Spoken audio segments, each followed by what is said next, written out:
Ladies and gentlemen, yes, this is your favorite show, Sports Unfolded, with your favorite hosts, Eric and Ron.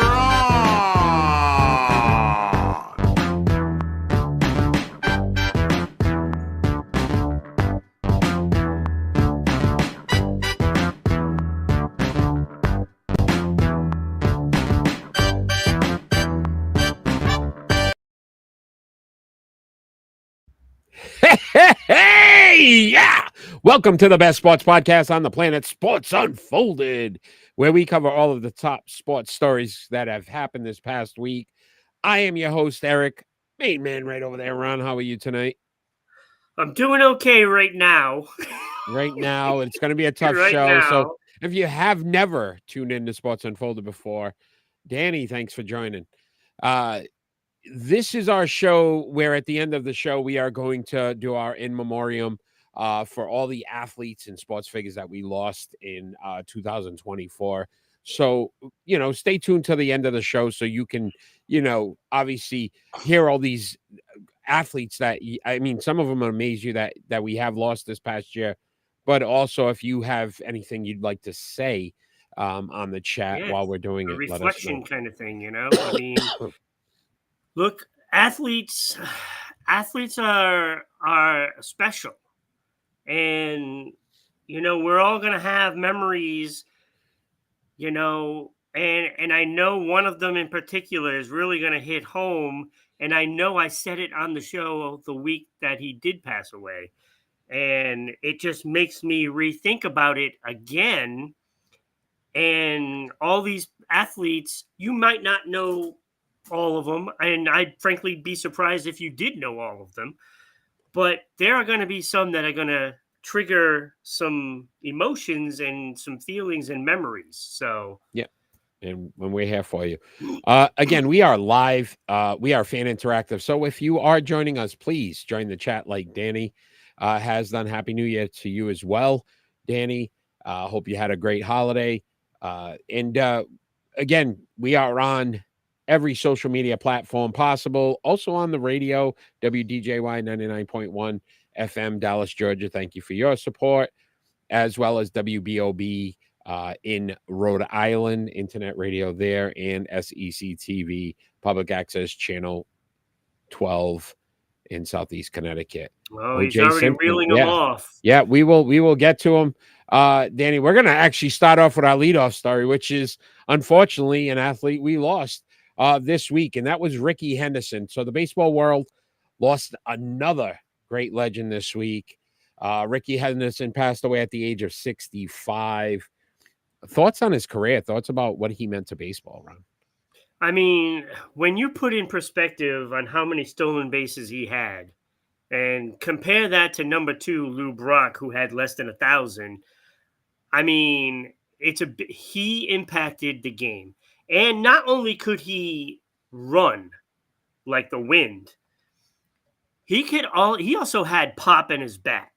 Yeah. He had like 174 home runs. He holds the record for leadoff home runs. I mean, I got some stats there that I would love to read. He was a phenomenal player, and it impacted the games. If he was playing today, the guy would have 200 stolen bases in a year. Oh, with the bigger bags, everything, yes.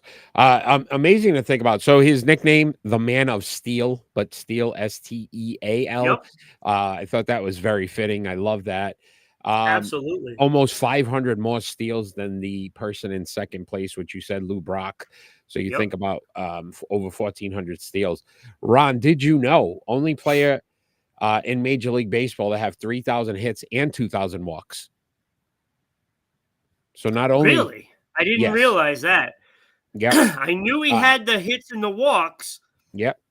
But I did not know he was the only player. That is incredible. Led the American League in steals 12 times. Yeah, nobody was touching him.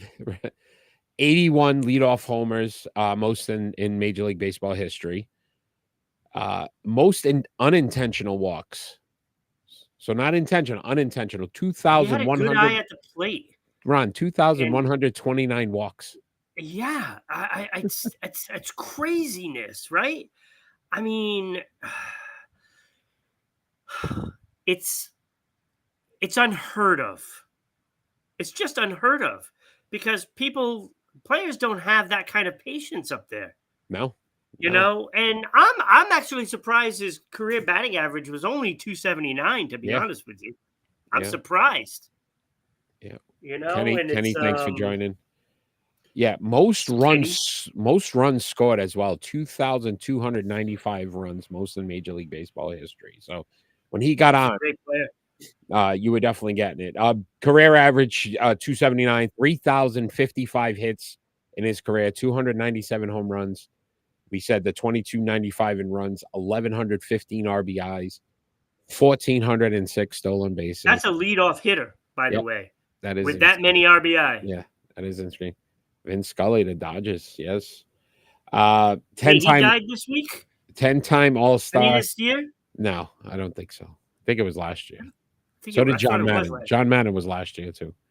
10-time All-Star, 3-time Silver Slugger, 1 Gold Glove, 1 MVP, and 2 championships. Ron, he played for 9 teams. So before we move on, I know. do you know which 9 teams they were? All right. I know it was Oakland.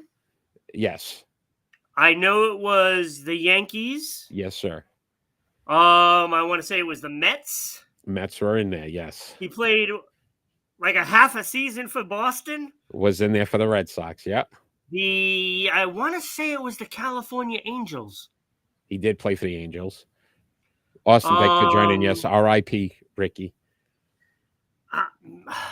The others are foggy, but was it Chicago Cubs? No.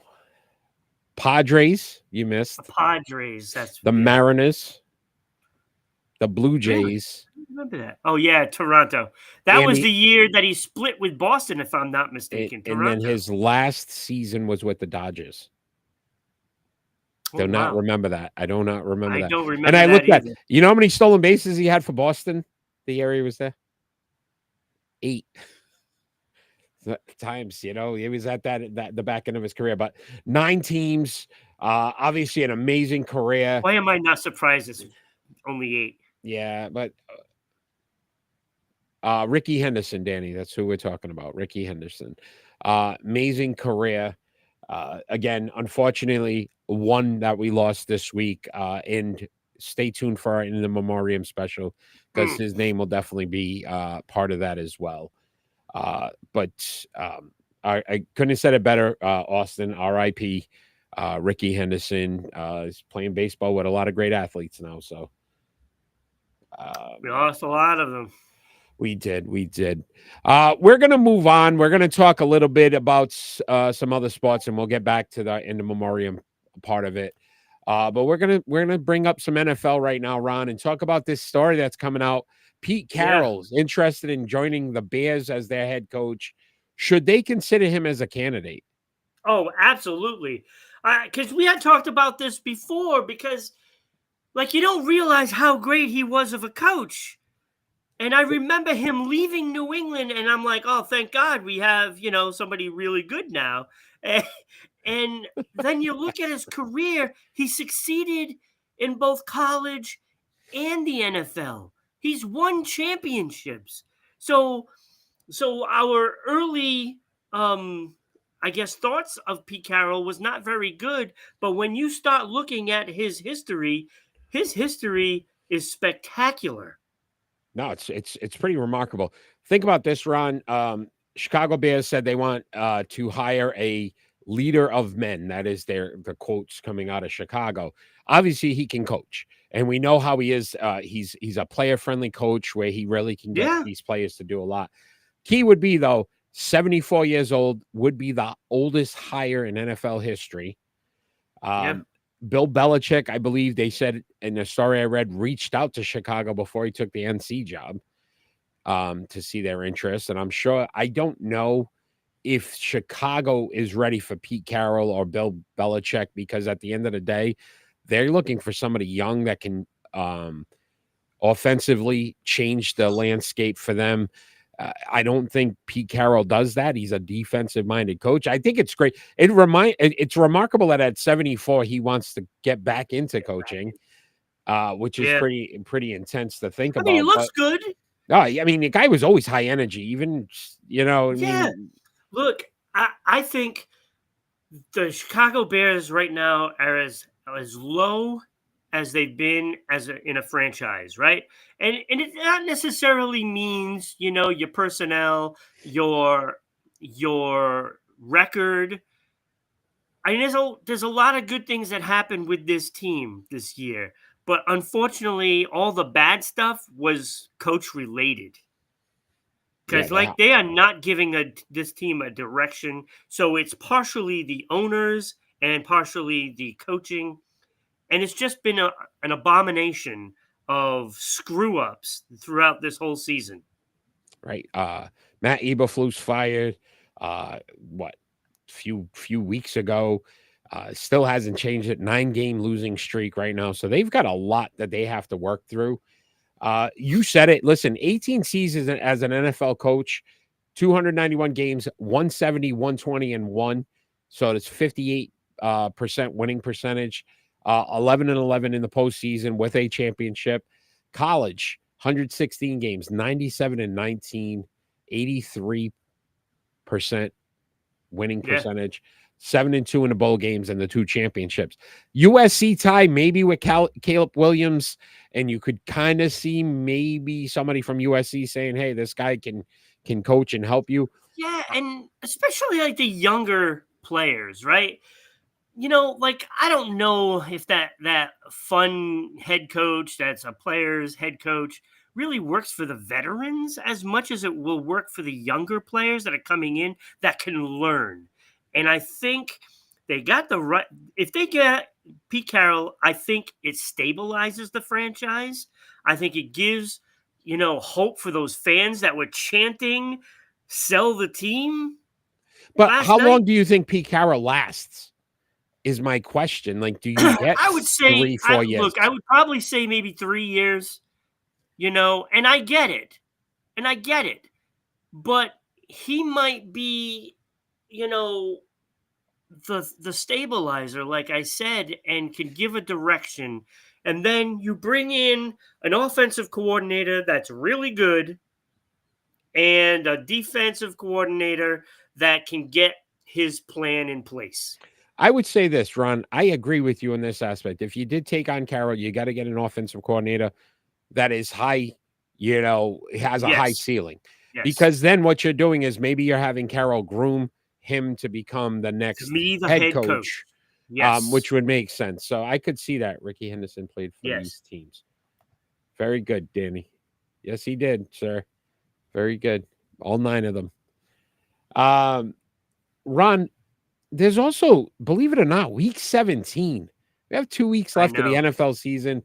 Are there games of interest this week that the fans should be watching? I mean, to me, it is only playoff contenders. You got to watch that Atlanta game.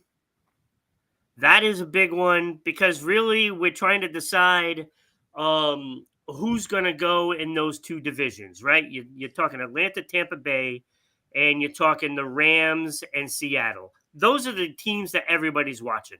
Those are the most important games because I think most of the teams are already established that they're making the playoffs. And I know Dallas has a shot. No, they're not making it. No, they're eliminated. Yeah, that's right. They're out. Not out. Dallas. I was thinking of AFC Colts. I believe it was what I was thinking. I think they're the ones that are right on the doorstep. Yeah. They're not making it.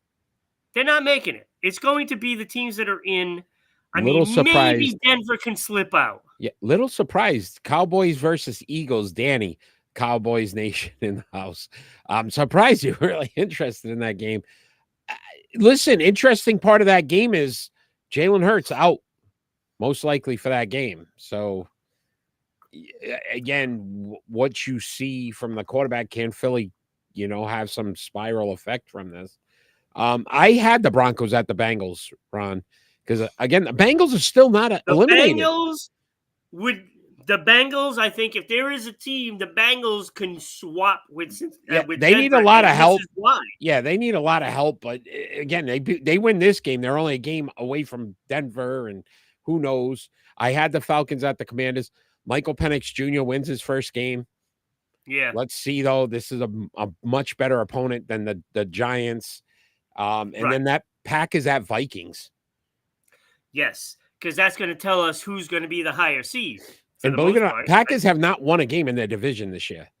Even though they've got 10 wins, they have not beaten a division opponent other than Chicago.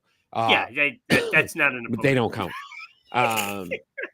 Ravens, Chiefs. The Ravens aren't playing this week. Mahomes, young native Tino, thanks for joining. Mahomes, 41 touchdowns, 8 interceptions in the playoffs. Is that insane? He is. That's scary. He's another level, man. Lamar 6'6" in the playoffs. Yeah, I would agree with you. Oh, I like this. He's coming with stats and everything. I will say this. Until Lamar can prove that he can do it in the postseason, listen, it doesn't matter what you do in the regular season. He's probably going to win his third MVP. He's right there. Yet, again, the question is going to be, can he do it when it counts the most? This has been his best season where it's more of he can pass, run, he's making better decisions.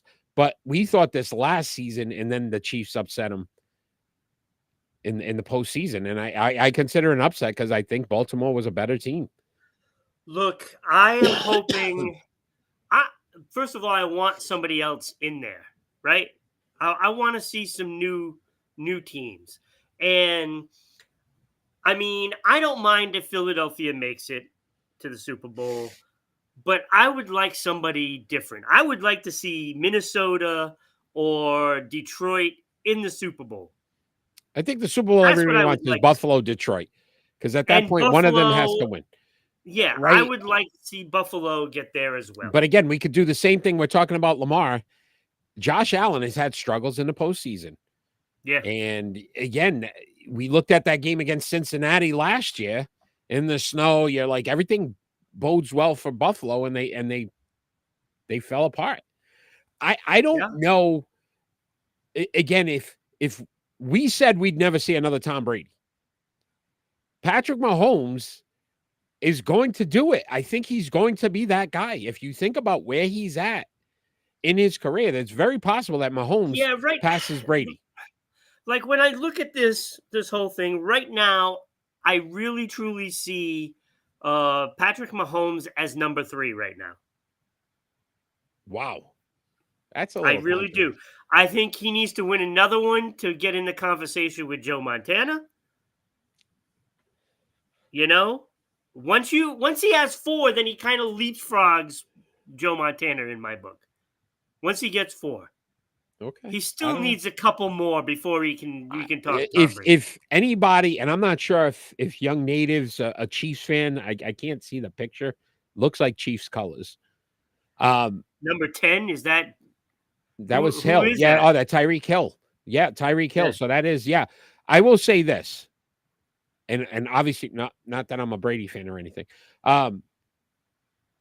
If you think about the fact that the Kansas City Chiefs are 15-1 right now, I would never think that 4 rings at 29 would be pretty damn impressive. Something Brady didn't do, and something Brady didn't do. And that's why I say when he gets his next one, because he's already in the conversation with Montana now. So if he gets this, say he wins this year, he's leapfrogging over Joe Montana, and then now it's the conversations, right? I think he's ahead of him. I think he's ahead of him. I think Tom's the only one ahead of him right now. I think Tom's the only one ahead of him. And but it'll be interesting. Listen, home field throughout now. Kansas City Chiefs. Yeah. Here we go again. So you're talking same formula. Josh Allen or Lamar Jackson has to go to Kansas City to win. Mike Zimmer, his contract is finished, and they might bring back Zimmer. I don't know if McCarthy's done in Dallas. I thought so at the beginning of the season, midway through. I'm like, okay. And now you start to look at it and look at these candidates that are going by the wayside. And I haven't heard Vrabel, who's been the hot name being mentioned for all these jobs, mentioned in Dallas. Yeah. So I can't see them making a change unless it's for a guy that's a higher quality than Mike McCarthy. And I don't know. It's going to be pretty interesting. Great discussion. We appreciate everybody chiming in. Continue to give us your thoughts. We are going to move on, Ron, to our starting five.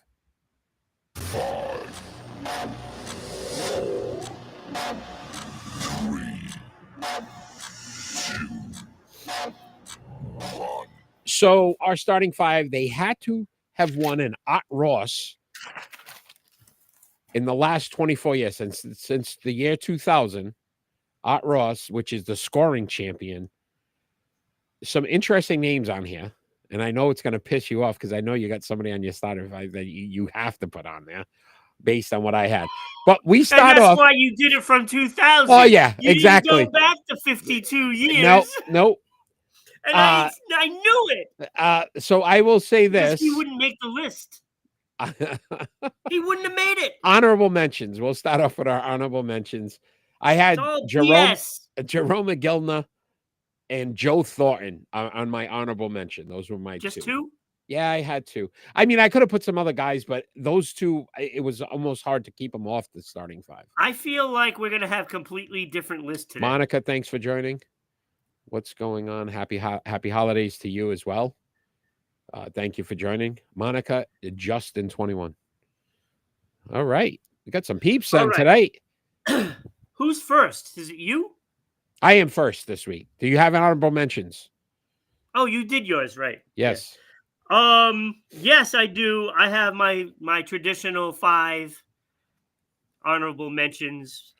I try to do top 10. So I have Joe Thornton. Honorable mention. Yeah.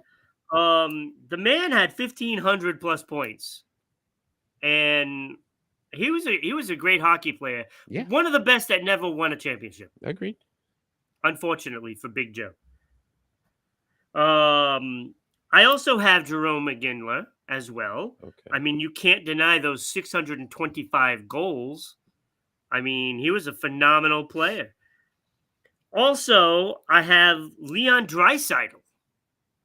Yeah, it didn't do enough for me yet. That's why I didn't. I mean, 371 goals isn't enough. Yeah, but I just feel like he's still, and he didn't get 1,000 points. Everybody on my list has at least 1,000 points. Yeah. He will next season. Well, we're doing this year, buddy. So yeah, I know. Kucherov, honorable mention. Again, not 1,000 points. Left him off. He will next year. He will. So when we do this list next year, when we do next year this list, then I'll put him on.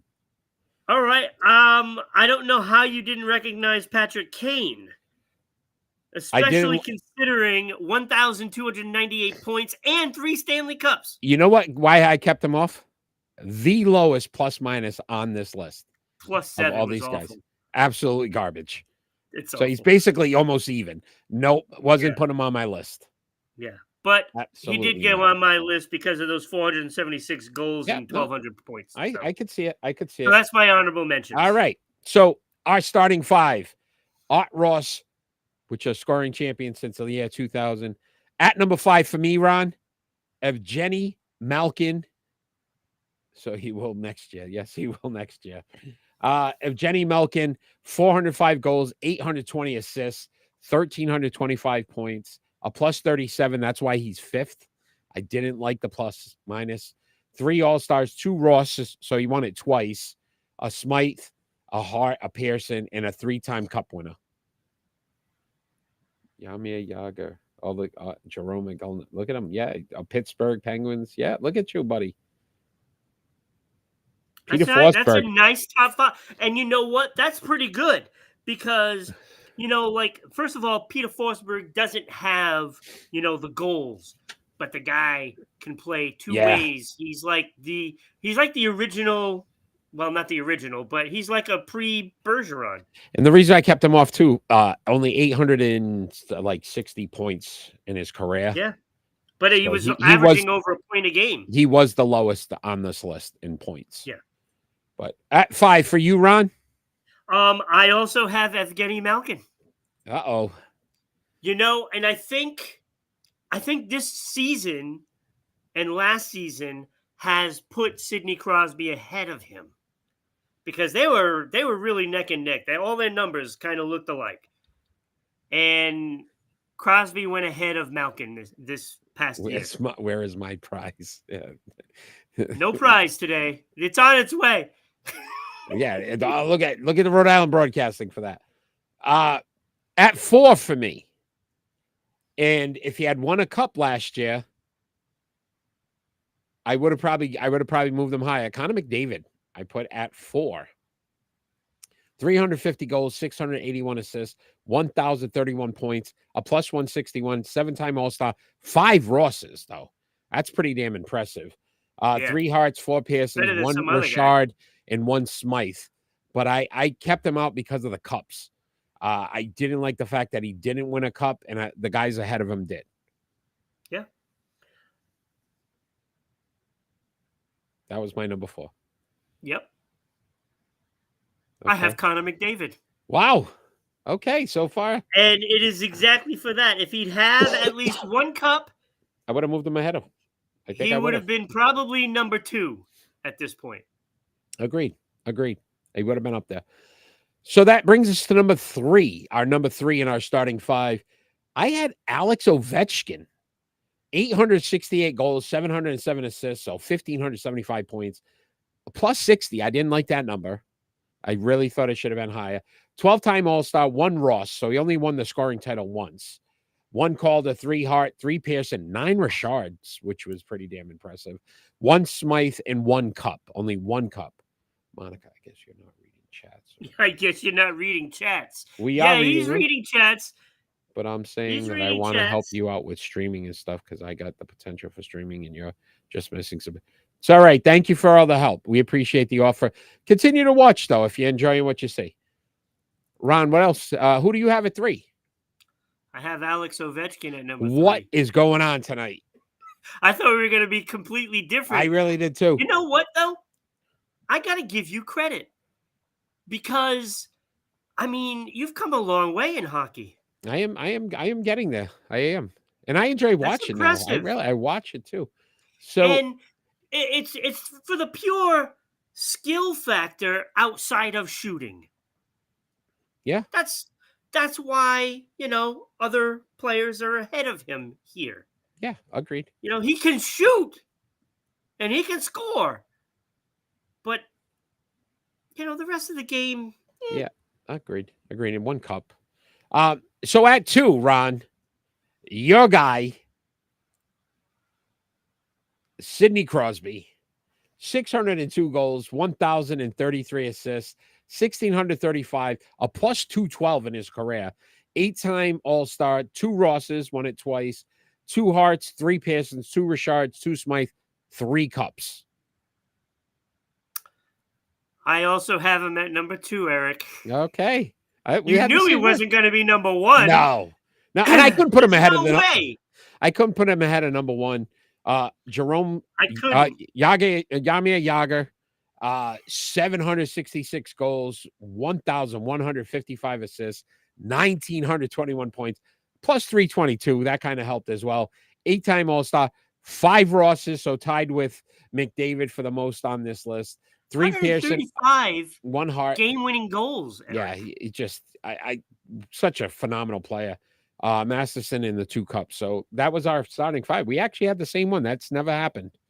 I don't think that's ever really happened. Pretty good. Congrats to us. Well, thank you again. If somebody's out there and is interested, Monica_Justin21 can do some logos for you. We appreciate the offer. All right, Ron, let's move on to some NBA. Great list, though. Great. That was a great list. Great hockey and I'm impressed. Like I said, you nailed it. I'm getting there, buddy. All right, so Luka Doncic out at least a month for the Dallas Mavericks. Do you think he's too injury prone to ever win a championship? Because I will say this, he's talented enough to. But the injuries, man, they just keep coming with this guy. See, I don't know. I think. Look, I don't think the injuries are going to stop him from winning a championship. It is going to stop him from winning an MVP. That's for damn sure. Cannot win the MVP and cannot be all NBA now because they'll be under the 65 games once this is all said and done. And this is the year to do it, right? I mean, here's where I disagree with you, Ron.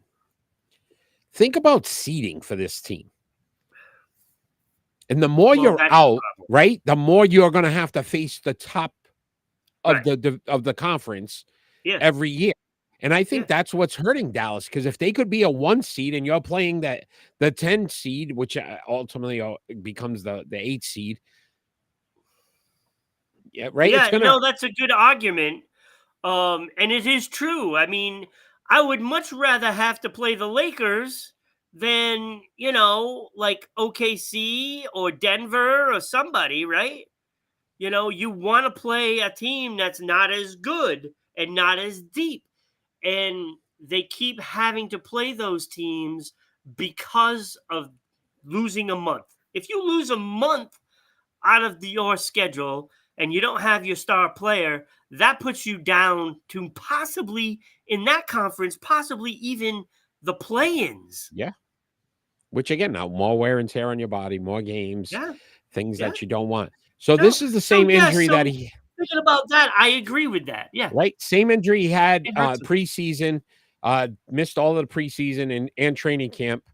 He's already missed 8 games with a right knee contusion, a right wrist sprain, and a left heel contusion. Now he's got the left calf. Yeah. I don't know. I think this is going to be a bad year. Most games he's played was 72, and that was his rookie season. Didn't realize that. That's alarming, right? I mean, we talk about Embiid with that problem, but should he not be in that same category? Right. Look at Philly and how long it's taken them to get going now, because again, Embiid's been out and Paul George and some of these guys that have never won a championship. This is why. Jason Tatum, Jaylen Brown just won a championship. Those guys don't miss a lot of games. No, they don't. Right. And that's the difference sometimes. And that's why I think this hurts Dallas more than anything. I don't think, does Tatum lose it for injuries, or is it just like a maintenance? Usually they sit him. Yeah, usually they'll sit him for a game or two. But that's it, man. It's pretty interesting. So we'll see. 1 month. Yeah. They're done. At least. They're done. And then they got to reevaluate. So who knows? Yeah, I don't think they go anywhere. Does he ever win a championship run? In this day and age, probably, because he probably goes somewhere else. Some super team. Like, so he can or sit maybe the bench. Some teams, somebody might join them. Yeah, it's a good call. It's a good call. All right, Ron. Steph Curry? Kenny thinks it'll hurt the team. Let's talk some Major League Baseball, Ron. I know you're so super excited. You probably jumped out of your seat when you heard it. Boston Red Sox have signed Walker Buehler. Do you think it's a good move for the team? Well, it's a move. It's a move. You've got action. At least a positive move, right? I mean, look, he's getting a little older, and I get it. But he's still better than anything else they got. So I didn't realize. So first of all, 30 years old, 1 year deal. So you're not really locked into him, but 21.05 million with an additional 2.5 in performance bonuses. So if he gets there, that's a good thing for the Sox, right? Yeah. Then that's a steal. 2 Tommy John surgeries though. But again, 2 Tommy John. 2. It doesn't wow me because it's only 1 year. I will say this, Ron. So you guys that keep signing these guys with Tommy John, they said, we know what we got to do. We got to up it. So this guy, 2 Tommy Johns. If there's somebody out there with 3, be ready. They're signing. All the Red Sox. They're signing. Well, why don't we just go out and get Tommy John? Right? See if he'll come back. But so he's only about 60 now. Last season with the Dodgers, 1-6 and 16 starts, with 75.1 innings pitched, a 5.38 ERA. Yeah, it's terrible. Not very good. But in the postseason, much better. 1-1. Did record the last out in the World Series. Yeah. I mean, I But like the the Yankees blew. move. I don't like the size. I don't like 1 year because it just gives the Red Sox an out. And if he has a great year, and we'll compare it to Waka, Waka waka. he has a great year. They don't re-sign him because now they have to spend more money. They're going to Yeah. keep doing this. They think this is the way to the promised land, reclamation projects. Yeah. No. They've got 3 of them on their team now that they just signed. So you get Crochet, right, as probably a number 1. Bueller might be a number 2. No, Okay, it'll be Houck Bayo? number 2. Bayo? It'll be Houck. Bayo? Houck. Houck, Bayo, Bueller. No, they're gonna pencil him in for number 3, and Bayo will be number 4. And then don't forget Giolito coming back. Off Tommy John. Yeah. By the way. I try not Waka to. Flocka playing, Kenny. Yes, Waka Flocka playing. Waka Flocka playing. Gotta love the hip hop reference. It's just what they do. Why didn't they go out and get Bieber instead of letting Cleveland resign? He was only $5 million more. Justin? Yes, Justin Wow. Bieber. Shane. From Cleveland. Cleveland resigns him for $5 million more. Instead of a reclamation project, you get Bieber, and it solidifies a rotation spot, right? You keep him in there for 5 years. I don't understand it. They're saying, they're going out and get these guys. They're all reclamation projects, and they're only signing a guy that's $4 or $5 million less than what they could have gotten a star player. Yeah. That doesn't make any sense. It's asinine. It's asinine. It's the Red Sox. Pisses me off so bad. Pisses me off. Pisses me off. All right. Do they piss you off? Juan Soto did the same thing. No, the Red Sox knew they weren't going to get Juan Solo. Yeah, I can't wait. I can't wait for Soto to come to New York. The Yankees come to the Bronx. That's going to be brutal. That is going to be a fun. Is that his cousin? Yeah, his cousin Shane Bieber. Oh, there we go. There we go. Shane Bieber and Justin Bieber on the Red Sox. All right. Ron, let's have some fun with some split decisions. Kenny, you can go love yourself. Ooh.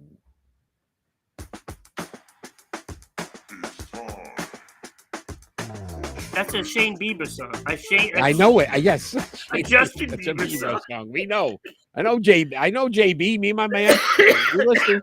All right. Split decision. Our split decision segment. Basically, we ask each other 2 more likely questions, and then we have to make a decision. If you have a split decision for us as well, anyone that's joining us live, please put it in the chat, and we'll definitely answer those as well. Ron, my first split decision. Which Red Sox starter is more likely to have more wins this upcoming season? Garrett Crochet, Walker Bueller, or Brayan Bello, who led the team last year with 14 wins?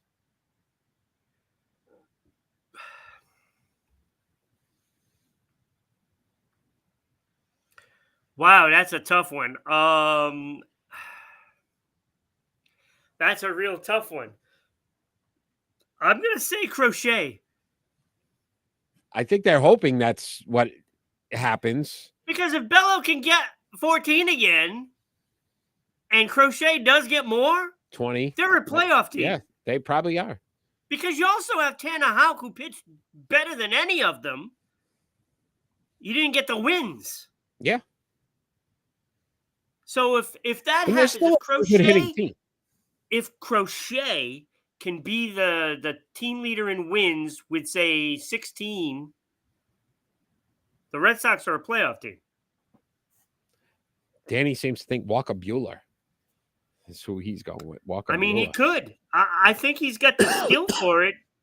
It just see what scares me is, was he playing hurt with that 1-7 record with the 5+ ERA? I don't know, because that's not characteristic of Bueller. He's been a great pitcher up until last year, really. again, you're still working your way back into that Tommy John. So we'll see. So, Ron, your first split decision.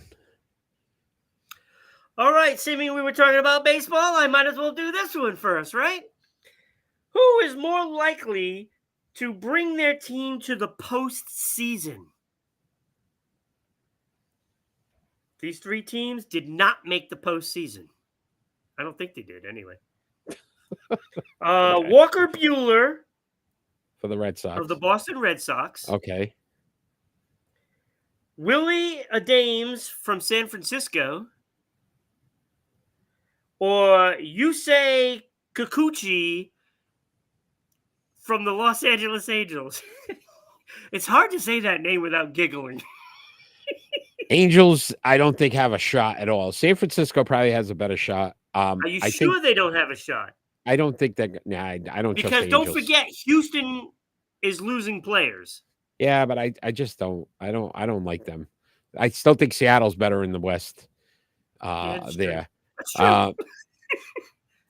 San Francisco, I think, has a better shot. It's still not an easy shot, but they could probably get to the number 2 and make the postseason. I'd go San Francisco. I think Boston too. You got too many good teams in the AL East.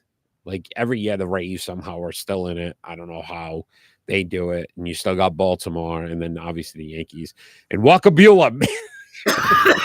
Bueller. Fry. All right, Ron. Great job, though, Danny. You're right on the ball here. This one is going to blow your mind. This split decision might be the split decision of all split decisions. What's his name, Ron? What's his name, Ron?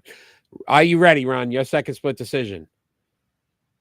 And if you didn't know this, that this is what's going to blow your mind. Brad Marchand is currently the active leader in plus minus in the NHL at 294. So an active player at 294.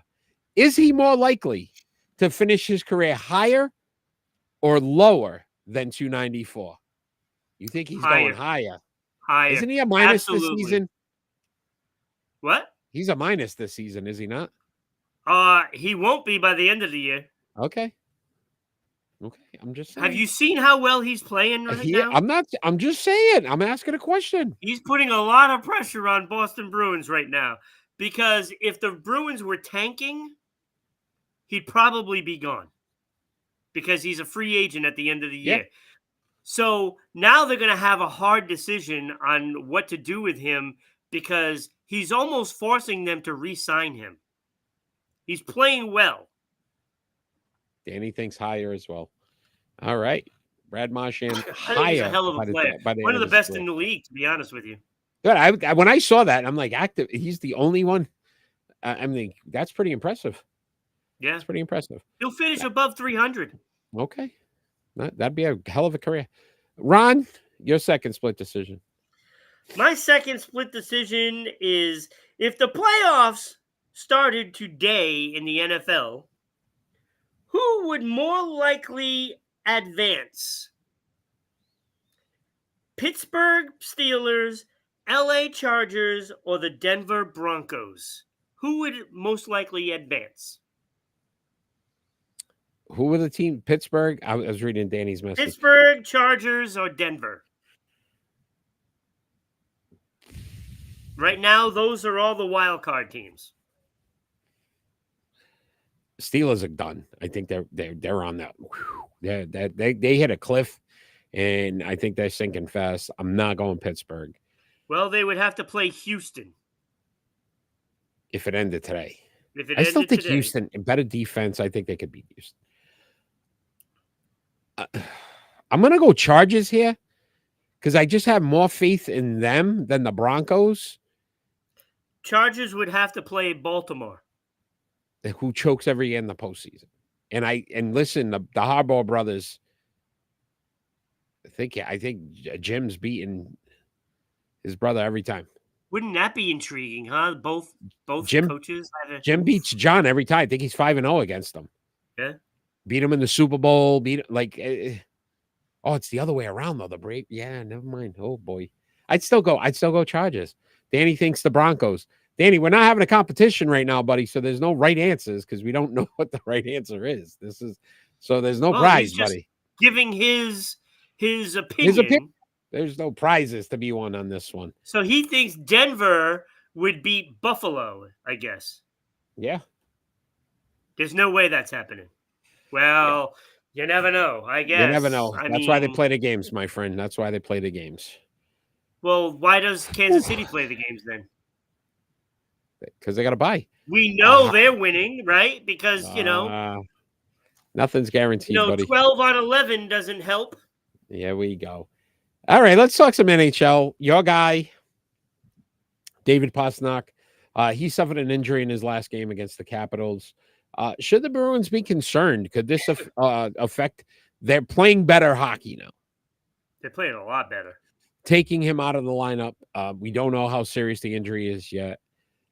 Could this hurt them? And I was happy to see that it was Tom Wilson, your guy. You love Tom Wilson, who caused the injury. So. Yeah, that ain't going to sit well for the Bruins come next game they play against them. Somebody's going after him. Look, he's already been skating in the morning skate today. I don't think this is a big deal at all. They could possibly hold him back for this game just to make sure. But I would see him back in the lineup within a game or two. Look, Pasta's pretty tough considering, he's, one of the elite players and stays away from, a lot of that tough guy routine, right? But he can handle himself. He does check very well. So he can still hit and have that skill part of the game, right? So I don't think it's a big deal. I don't think the injury is that bad. I could see maybe a game or two, and just to be on the safe side, and we'll see what happens. I don't think it's a big deal, though. Danny's just trying to fire you up. He ain't retiring at 28 years old. Leads the team in points and assists, second in goals.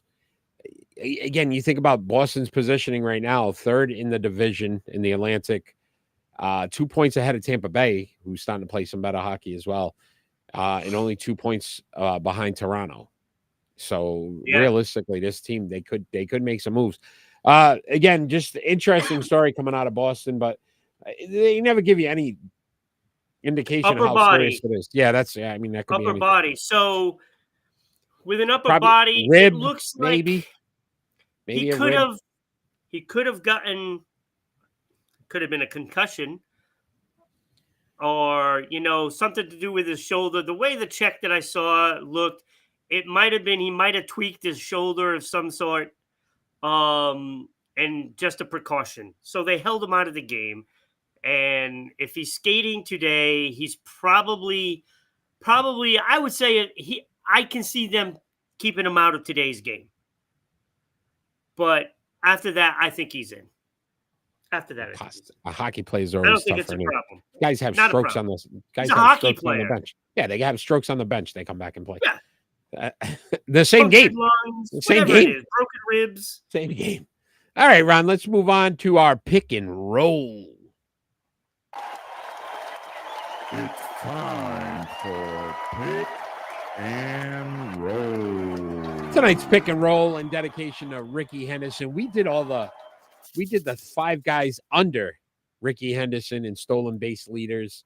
I don't know why you didn't include him in Major League Baseball history, because we gave him love. We're letting Ricky, he'd be our number 1 guy today, even if he wouldn't have been on this list. He is today. All right. And those 5 players, Lou Brock, Billy Hamilton, which there were 2 of them. We learned that today. Ty Cobb, Tim Raines, and Vince Coleman. We're going to rank them from 5 to 1. I am first tonight, so I will start us off. At 5 for me, Vince Coleman. Batted .264, 1,425 hits, 28 home runs, 849 runs, 346 RBIs. I didn't even think that's possible. He was good for a short period of time. Yeah, 752 stolen bases though. So when he got on base, he was definitely making sure he made some noise there. 2 All-Stars and a Rookie of the Year. but 5 clearly on the board. At 4, Billy Hamilton, number 1, 344 batting average. These guys back in the old days, man, you got to love those batting averages. 2,164 hits, 40 home runs, 1,697 runs, 742 RBIs, 914 stolen bases, and 1 batting title. Came in at number 4. At 3, Tim Raines batted 294 for his career, 2,605 hits, 170 home runs, 1,571 runs, 980 RBIs, 808 stolen bases, 7-time All-Star, 1 Silver Slugger, 1 batting title, and 2 championships. Tim Raines, not a bad player. But at 2, very good player. Very good player. Went at 2, Lou Brock, batted 293, 3,023 hits, 149 home runs, 1,610 runs, 900 RBIs, 938 stolen bases. He is number 2 all time. Ricky Henderson, 1406, by the way. 6 All-Stars, 1 Roberto Clemente Award, a Major League Baseball Player of the Year, and 2 championships. Clearly, though, the man, the myth, the legend, every time we've done these lists, he seems to be number 1. Ty Cobb, 366 batting average, 4,189 hits, second all time, 117 home runs, 2,245 runs, 1,944 RBIs is absolutely insane. I mean, when you look at these numbers, 4,100 runs produced by this man. 4,100. Insane. 897 stolen bases, only 12 batting titles. I mean, that's all. 1 MVP and 1 Triple Crown. Ty Cobb, my number 1 in my pick and roll. So think of this. How about this for a number, right? Ty Cobb with those 12 batting titles. If you combine all the other players, he's 10 ahead of them. Not bad. Right? He's pretty right? Good. He's pretty good. All right. So if it was the Billy Hamilton number 2, he would have been at the bottom of the list. And I'm like, why the hell is this guy on this list? But number 5 was Vince Coleman. He clearly is far behind all of these players. Way behind. Now, like I said, he had a couple of good years where he was dominant on the base pads, and he was a pretty nice player. I'm not saying he's chopped liver, but against these guys, he's chopped liver. not saying he's chopped liver, but with these guys chopped liver. Chopped liver. Number 4, I have Billy Hamilton as well. It was really close between him and Tim Raines, though, for me. Yeah, agreed. The batting average. Tim Raines had those championships, so it was close. But Tim Raines definitely was number 3 for me. Those 7 All-Stars and 2 World Series really makes a difference, even though Billy Hamilton did not have the opportunity to play in All-Star games. Did you know his last season was 1901? That was his last season. Wow. 1901. No All-Star games. No nothing. They didn't have Silver Sluggers and all of these things. I don't even think they had Gold Gloves back then either. Probably not. So, number 2, Lou Brock. Right? His numbers are great. Like, I would take this guy over many players that have come through Boston. Many players. 3,000 hits. I mean, you're looking at the batting average, 293. That is solid. That's a solid player right there. And, of course, those 938 stolen bases don't hurt. Not bad. And, when you look at it, he's a run machine, right? So 1,600 runs. And as a leadoff hitter, he still had 900 RBI. That's pretty damn good for a leadoff guy. But like you said, far beyond everybody on this list is Ty Cobb. You gave the numbers. They're incredible. I would have Ricky at number 2. Yeah, agreed. Hey, you know what this means? Both lists the same this Both week. lists the same. Wow. Uh-oh. That's scary, a little scary. isn't it? That is a little scary. That is a little scary. Scary. You're going to the dark side, Eric. I know. Oh, boy. Do want to mention that our polls are open right now at Sports Unfolded Sports Poll page for our Hall of Fame. So if you'd like to nominate and elect the next players in the Sports Unfolded Hall of Fame, go to that page and cast your votes right now. Phil Esposito leading in the baseball, the hockey, and then also Lindsey Vaughn leading in the Olympics. So again, if you have who I other voted players, for. yeah. So take a look at that and let's see. Yeah. Let's see what you come up with. That's on Facebook. The Sports Unfolded Sports Poll page. Cast your votes now to help elect the next inductee into the Sports Unfolded get on Hall there. of Fame. Follow everything. You got that, Danny boy? So we have predictions. We have people out there tonight. So we better get some participation on this. Last week, only me and Ron. So we tied. It's pretty safe to say that next week, even if I picked all of them wrong, Ron, I think I got you. I don't think so, Eric. There's 8. If you did all of them wrong and 8. I get all of them right, you'd fall short. Would be like 1 or 2. I'm still ahead of you. Difference. Yeah, I'm still ahead of you. But you missed some, so just saying. Well, that's your fault. You were supposed to give me more. You didn't do it. That's on you, Eric. My prize will come tomorrow, Monday. I'm glad to hear it, buddy. So again, you could get another prize, Danny, if you beat us and get more than anybody else. So we're going to start our predictions. Most likely Monday or Tuesday because he's in LA. Yeah. So we are going to start off with some basketball, NBA. Big game coming up tonight. Cleveland Cavaliers at the Denver Nuggets. As Denver's playing better now. They're starting to kind of, but they lost on Christmas. Cleveland, 4 losses all season, just playing great basketball. I went with Cleveland here.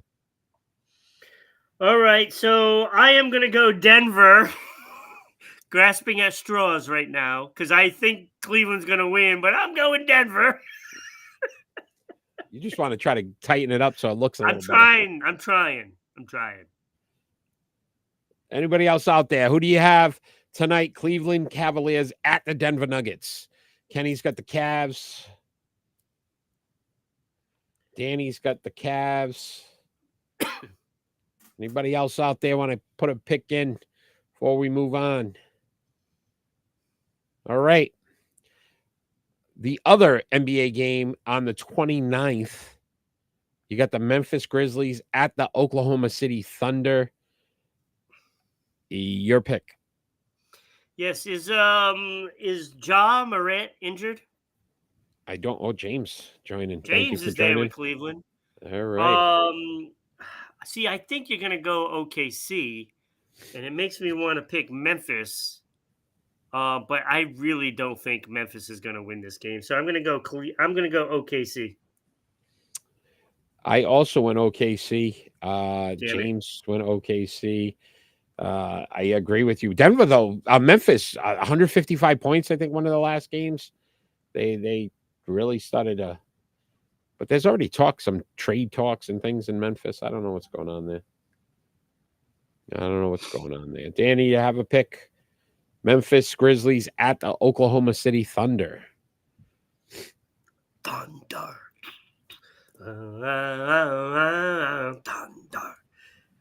Gotta love AC/DC. Oh, Danny go Memphis. Maybe I should do that. God damn it. All right. Tomorrow in the NHL, got the New Jersey Devils at the Carolina Hurricanes. Devils, listen, as much as they've kind of figured some things out and playing pretty good hockey, but I'm going Carolina at home. All right, I'm going to go New Jersey, Eric. I still think that Carolina is going to win, but I'm going to go New Jersey. Just making more work for me. That's all you're doing. So what do I have to do if I lose? We discussed it afterwards. That's what we did last time. There'll be some kind of Because I got to order it. All right. And I don't want the snail mail again. Oh yeah, the last time. James went Jersey. Danny went New Jersey. Kenny went New Jersey. Woo! All right. That's bad for me. All right. Also on the 28th, you got the Washington Capitals at the Toronto Maple Leafs. This is your pick. Washington's coming off of that loss to Boston. I'm going to pick Washington on this. Yeah, you know what? Toronto actually getting really good goaltending. Yeah, that's about it. But I don't know. Washington losing Ovechkin, I think all those guys learned to play better together. I went the Capitals as well. They're gonna suck when Ovechkin comes back, right? It's going to change that, right? Yeah, I think they're playing better. Yeah. They're going to keep feeding Ovechkin because they want to get him the shots, get that goal record.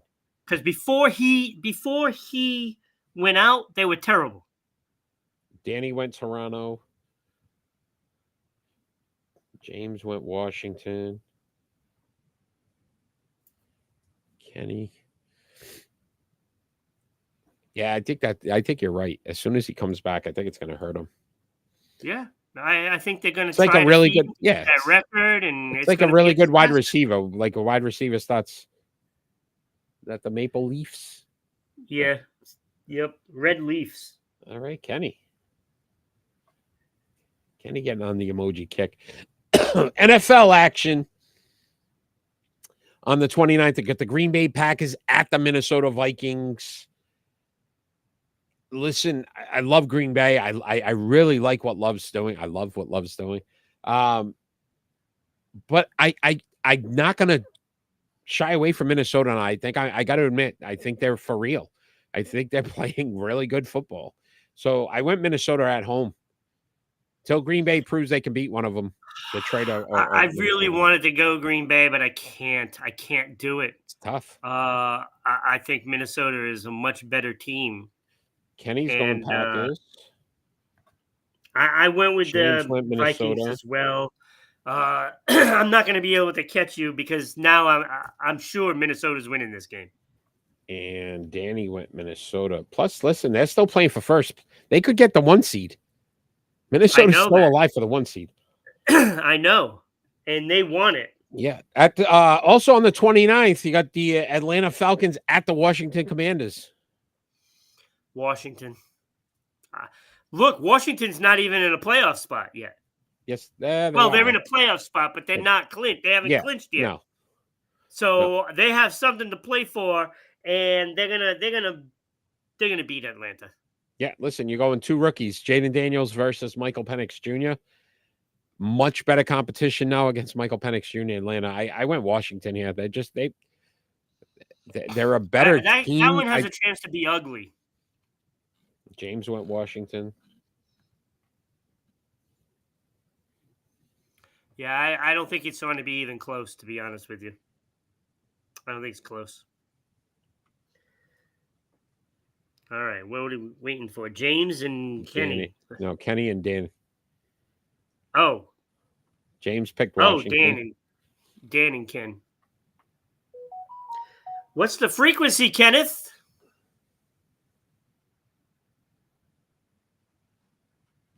I will say this. It's a fun game, though, because rookie versus rookie. Yeah. That'll be an interesting one. Should be Kirk Cousins, but that's besides the point. Yeah. Danny went Washington. I wonder if we're on a small delay on YouTube because James answering pretty fast. But yeah, that must be what it is. Kenny went Washington as well. Excuse me. Kenny's always on a delay. Yeah, that's a good point, though. January 1st, 2025 already, Ron. College football playoffs. Wow.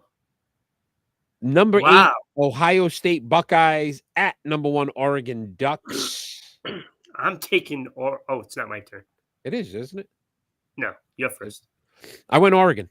I listen, there's so much talk with Ohio State, and they're a mess.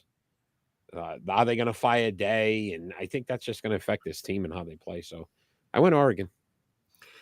Yeah, I went Oregon too. Look, they're the number one team right now. Ohio State has dropped to the 8th seed, right? I mean, when you think about that, they haven't really finished off this year very well. James, Oregon. Kenny and Danny went Ohio State. Wow. Okay. All right. The other big matchup in the college football playoffs, number 7, Notre Dame Fighting Irish at number 2, Georgia Bulldogs. Who do you have, Ron? I'm going Georgia. Georgia. I'm going Georgia. Like, they're the team that you have to beat, right?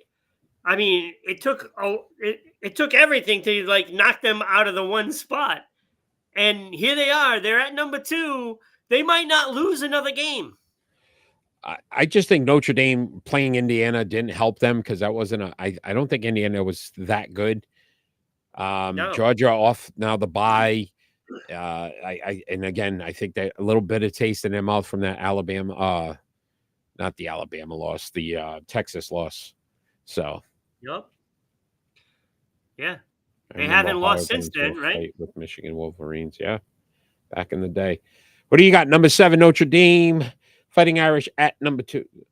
Notre Dame. Notre Dame. James is going. Mott Dame. Yeah, I got Georgia. I don't think they're going to lose another game. Notre Dame. Wow. Kenny. I think they're going to run it all the way. They win the national title. Yeah. All right. We'll just wait on Kenny, and then we'll get to our in the Memorium here, buddy. We'll finish off with our final thoughts. Mm-hmm. Kenny, Fighting Irish at the Bulldogs, Georgia. What do you have? All right. And these are tough games. All of these games could go either way. Yeah, this was a good week. All right. So while we wait for Kenny to answer, again, follow us on all our social media platforms. We're on Twitch, Twitter, YouTube, Facebook, MeWe. Again, all audio platforms as well. So if you don't have time to watch, you can always listen. All that be on that ticker right down at the bottom there, so you can figure out. You get another prize based on how your results come out, Danny. So again, tune in to any of those different platforms, radio stations, again, TV station, all different ways you can like, share, follow us, and watch us. Email us at ribroadcasting.media@gmail.com if you'd like to become a sponsor and get your name put right up on that banner right above us. Look at this.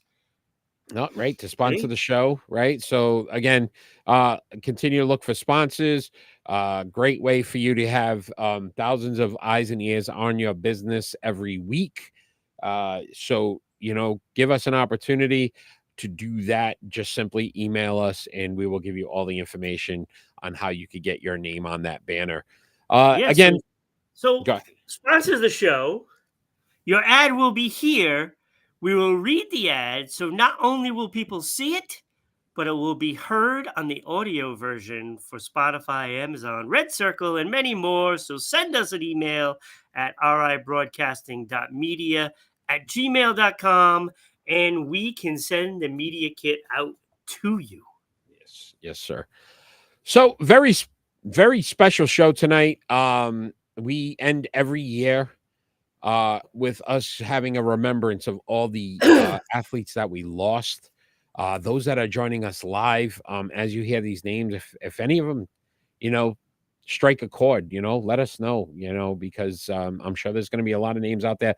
Maybe you don't even remember athletes that we lost in 2024. This is always a difficult list for us, Ron. I appreciate you putting this together every year. This is our 4th year doing this, and it doesn't get any easier. So, my stomach is doing turnovers right now from this. Just knowing what I got to do. You are in control here, my friend, for the last bit of the show. This is Sports Unfolded in Memoriam.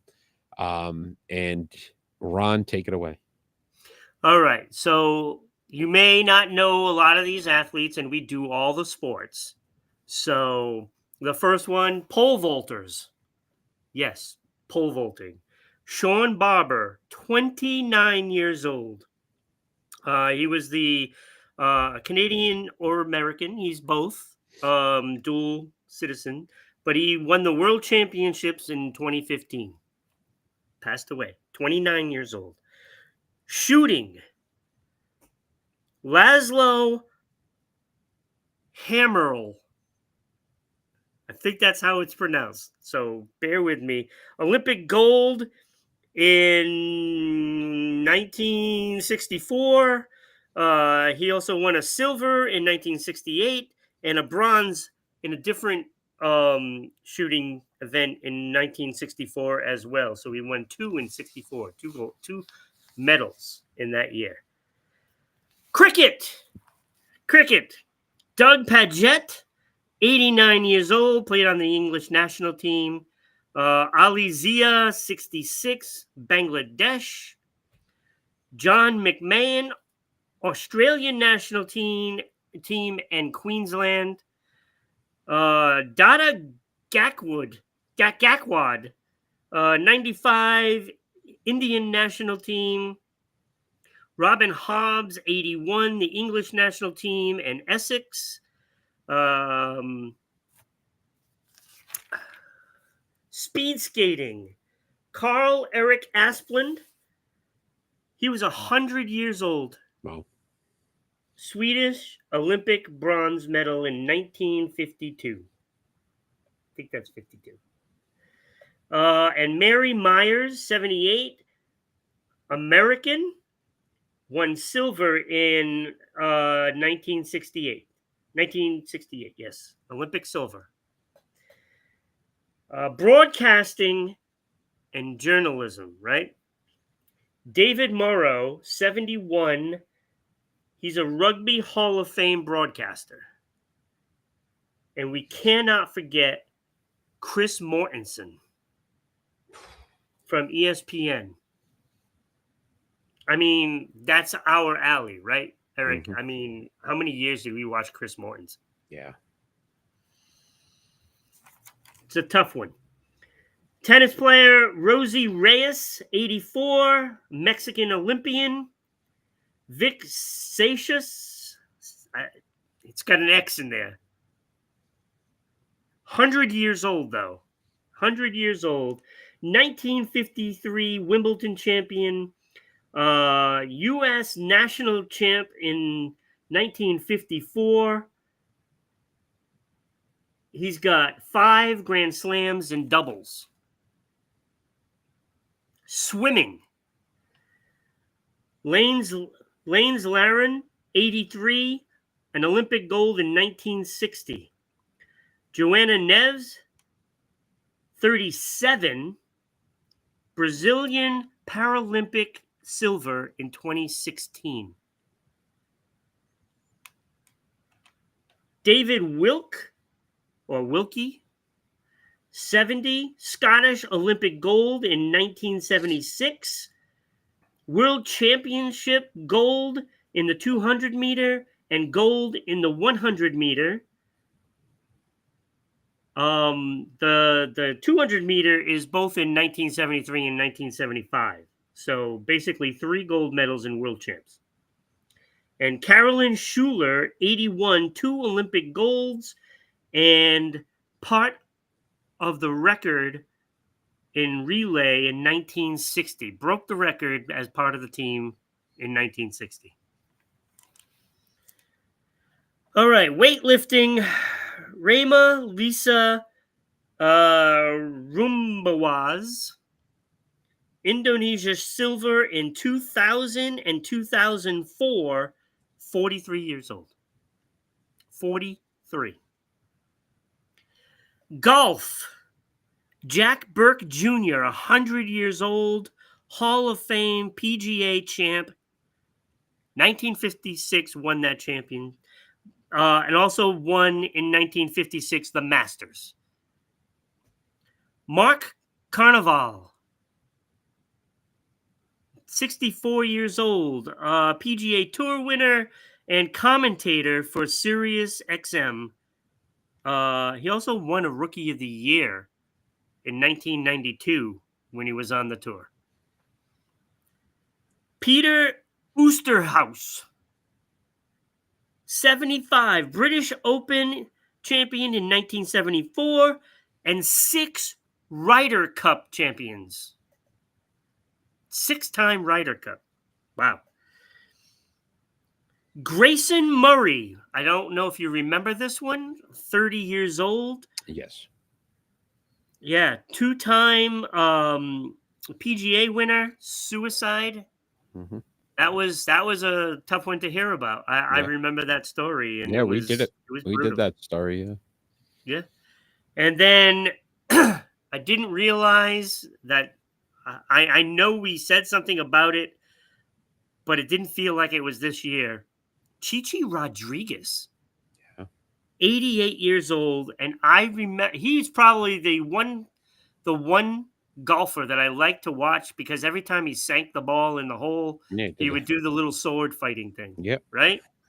88 years old. Players Championship in 1986, and he Senior Championship in 1987. So he followed it up from the regular tour to the Senior Tour. He was very, very notable. Wrestling, right? Pro wrestling. Mongolian Mauler, who was 62. Ice Train. I don't know if you remember Ice Train. 56 years old, WCW, CWA. Ice Train. And Kevin Sullivan, 75 years old, from he was NWA and WCW. And I can't believe this one. And both Afa and Sika both died from the Wild Samoans. They both died this year. Oh my gosh. Wow. Different days, but they both died. Afa was 81, Sika 79, the Wild Samoans. Like when you talk about, like this bloodline thing that they have now, with Roman Reigns and all these others. I mean, that's where the Samoans really came to note. Sid Vicious, 63 years old, WWE, WCW champion. And I did not know this one happened. Virgil, 72 years old, from the WWF, WCW. I didn't realize that one happened. This is hard. Fencing, Daniel Revenue, 81, French Olympic gold medalist in 1968. Jacques Lefebvre, 95, 1952 bronze medal, French. And Carlos Pedroso, 57, Cuban Olympic bronze in fencing. Gymnast, Marty Miusika, 90, Finnish bronze, 1956 for Finland. Bodybuilders, Matthias Pavlak, 19 years old. Oof. Died of a heart attack. He was the U23 category Mr. Blumenau. 19 years old, having a heart attack. And Ilya Golem, 36, Czechoslovakian. Track. So these are all the runners and sprinters and all of that stuff. Carmen Valero, 68. Kelvin Kiatum, 24 years old, Kenyan marathon world record holder, 24. Traffic collision. Ugh. Losing a star in their sport from a traffic collision. Unbelievable. Vance Mackey, 101 years old, Canadian bronze Olympic medalist.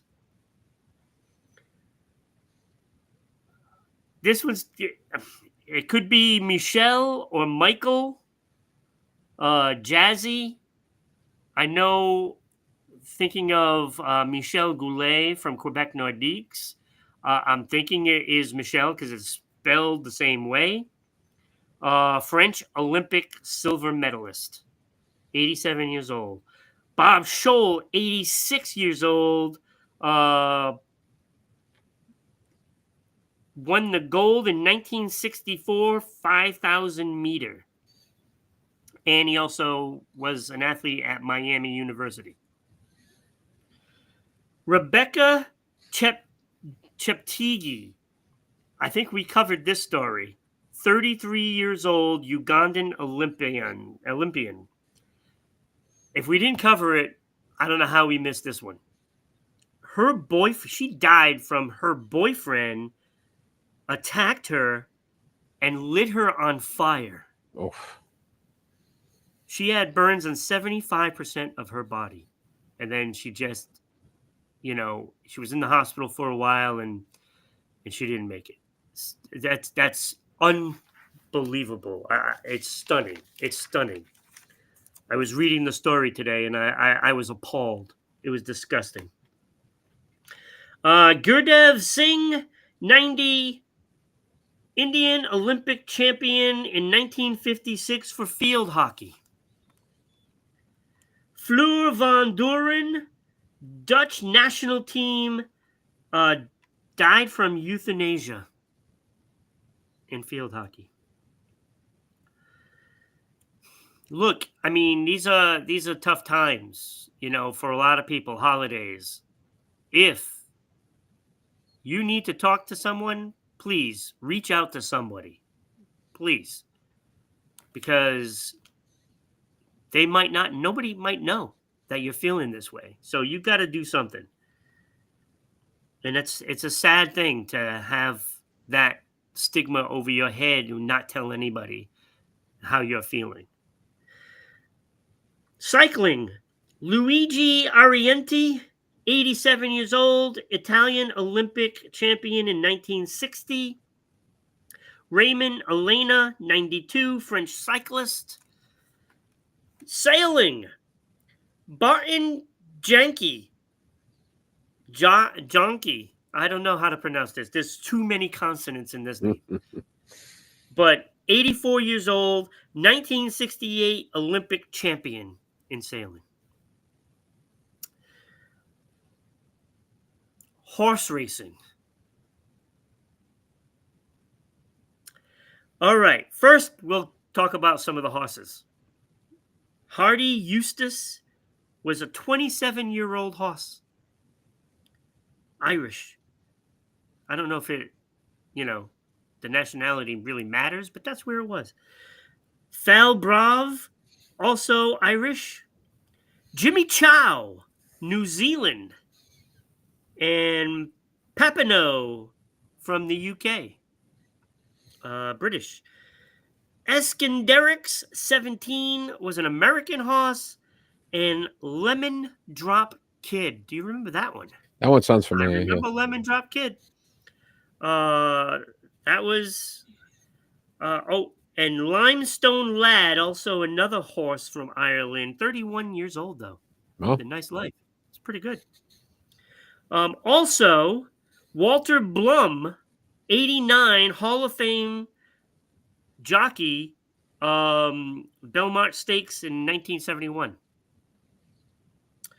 And David Hoffman's, 87, was a trainer and won the Belmont in 1997 with Touch Gold and a 3-time Breeders' Cup winner. All right, rugby. Startling, this has a lot of people. John Elford, 76. Australian national team, Pierre Montlauer, 60. French national team, Don McKay, 86. New Zealand national team and Auckland. Peter Glynn, 71. English national team, Paul Schultz, New Zealand's national team. Another one from English national team, Bev Dovey, 85.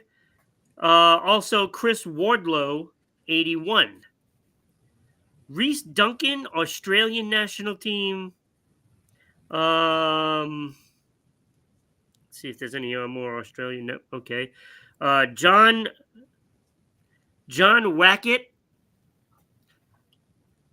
I don't name the people. John Wackett from the English national team. Malcolm Alka, also from English national team. And as well as Peter Glover and Phil Lowe. John Bond from New Zealand. Also Duncan Hales from New Zealand. And from the Irish national teams, JPR Williams and also Malcolm Price. Cricket. Sumo wrestler. Axbono Taro, 54 years old. Junior grand champion, first non-Japanese to achieve his rank of Yokozuna in 1993. So he's the first non-Japanese sumo. He is from Hawaii. Okay. Archery, Butch Johnson, 68, five-time Olympian, and won the gold in 1996. Boxing, Alicia Graf, 43 years old, Belarus, born German, was the WIBF super flyweight champion from 2008 to 2009. Francisco Rodriguez, 78, Venezuelan gold medal in the Olympics of 1968. Here's one you will remember, surfing, Tameo Perry, 49, a shark attack. He was the guy that was on Pirates of the Caribbean on Stranger Tides. So he's got part actor, part surfer. Let me see what else we got now. All right, so we're going to do the coaches. Mike Martin, 79, Baseball College Hall of Fame, Florida State. Don Reed, 90 years old, Oregon Ducks. Bill Latchman, 84, coach of the Los Angeles Angels. Paul Thurio, 73, from the Buffalo Sabres. Andy Brandy, 72, college tennis coach, also coached for the Florida Gators and LSU. Lefty Driesell, 92, Hall of Fame basketball coach for Maryland and Davidson. You remember him? Oh, yeah. Wayne Moses, 69, UCLA, Pittsburgh, and the St. Louis Rams. Bill Neal, 92, from Indiana and Indiana University of Pennsylvania. Larry Baytall, 81, coached football at Louisiana Tech. Don Donaher, 86, Hall of Famer, coached basketball at Dayton. Tates Locke, 87, basketball coach at Army, Clemson, and Indiana. Frank Card, 85, figure skating coach, Hall of Famer. He was the coach for Michelle Kwan and Evan Lysacek. Oh, wow. Michelle Kwan, right? Mm-hmm. Al Addles, 87, Hall of Fame basketball coach NBA championship 1975 with Golden State Warriors. Claude Gilbert coached at San Diego State and San Jose State. Rick Duquette, 66, basketball at Grambling. Jerry Wampfler, 91, coached at Philadelphia, Green Bay, and the Detroit Lions. And then Monty Kiffin, 84, Hall of Fame basketball coach, national championship in 1975. NBA championship. Wait, nope. NCAA championship. I kind of went between two of them. From 1970 and 71 for Nebraska. All right. Now I believe it is just the four main sports. Just want to make sure I'm not forgetting anybody. All right. So let's do the NHL first.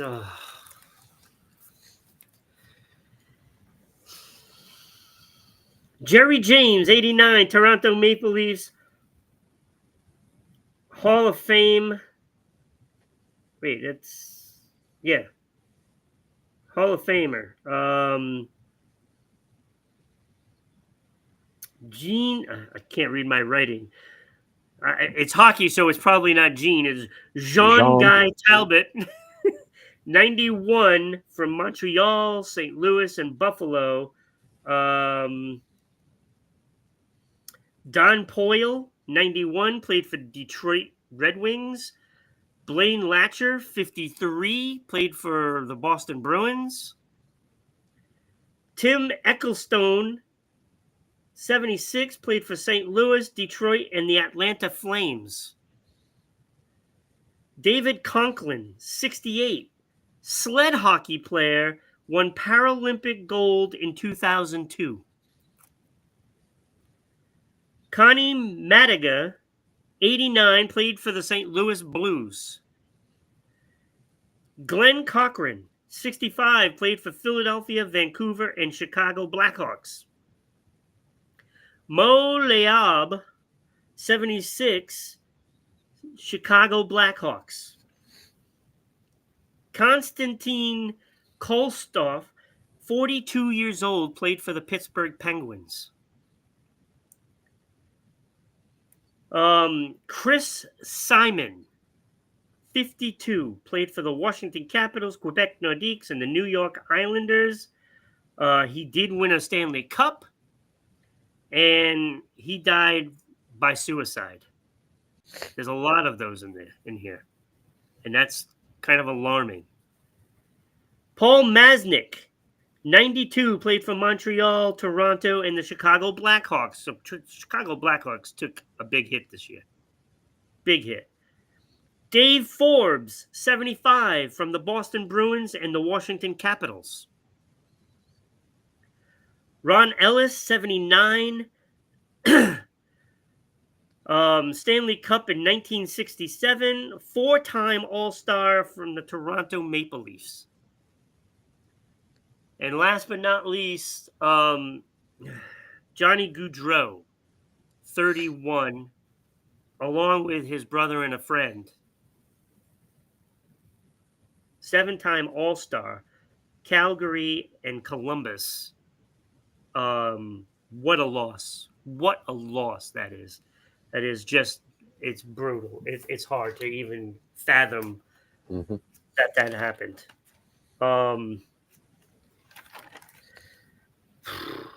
I don't know what to do next because they're all bad. They're all bad. I guess we'll do NBA.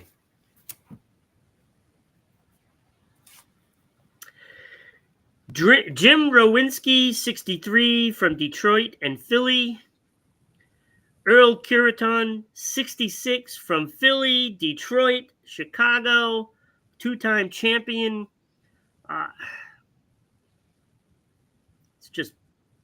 Bad.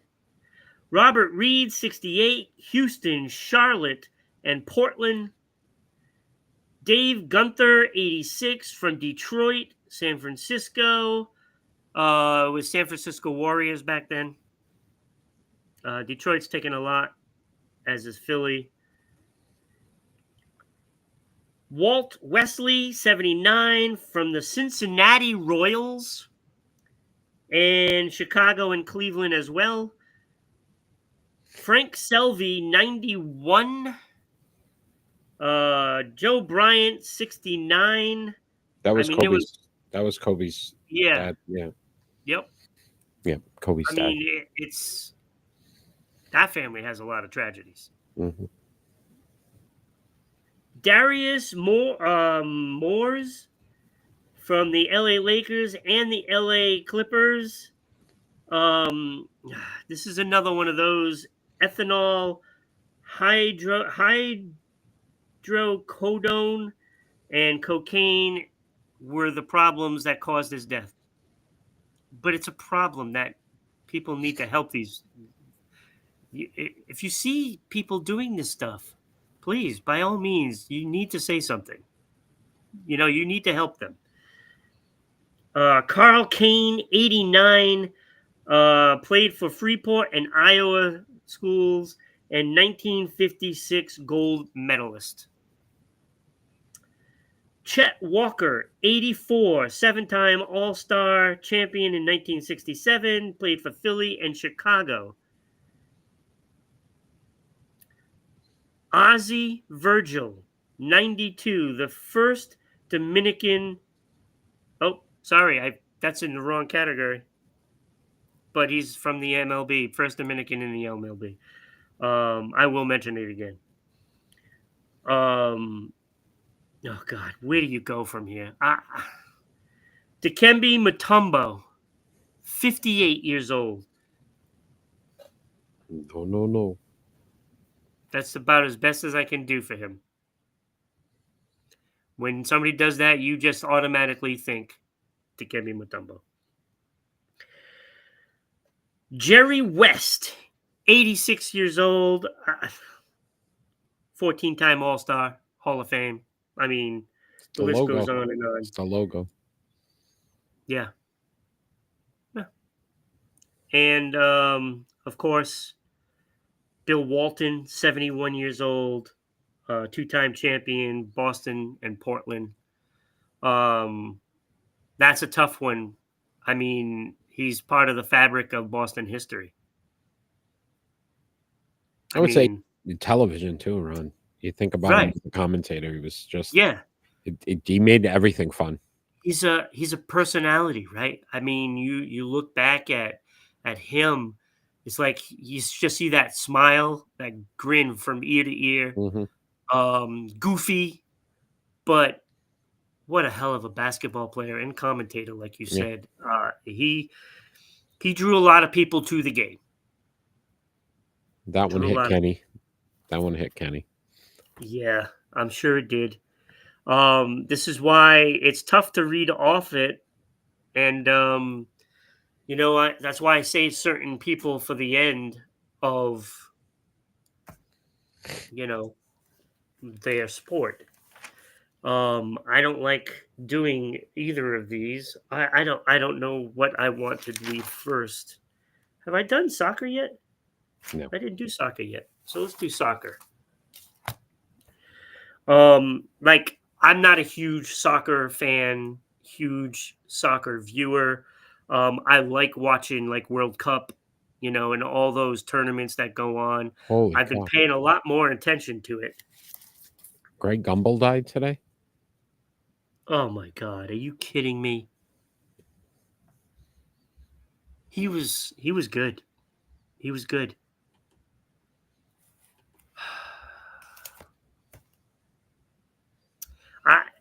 I have no words, and I know I'm going to do these soccer players. 78, Greg Gumbel. I'm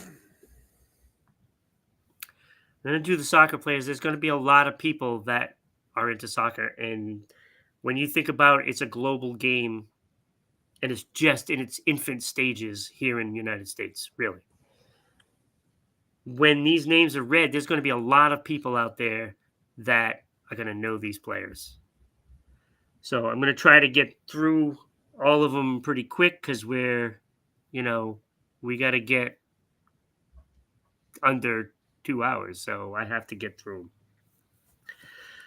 All right. Angel Castellanos from Spain. Mario Zagallo, 92, Brazil. I know there's a bunch of Brazil in here, so let me just see if I can find some of them. Okay, so Alberto Festa, 84, from Portugal. There's a lot of those, too, from Portugal. Portugal got hit pretty hard this year. Artur Jorge, 78, from Benfica, and also the Portugal national team. Rui Rodriguez, now I've heard of him. He's 80 years old. Portugal national team and Academica. Alexander Baptista, 83, from Portugal national team and Sporting CP. Minervino Pietra, 70 years old, Portuguese national team and Benfica. Also, Antonio Pacheco from Benfica as well. So they've taken a lot.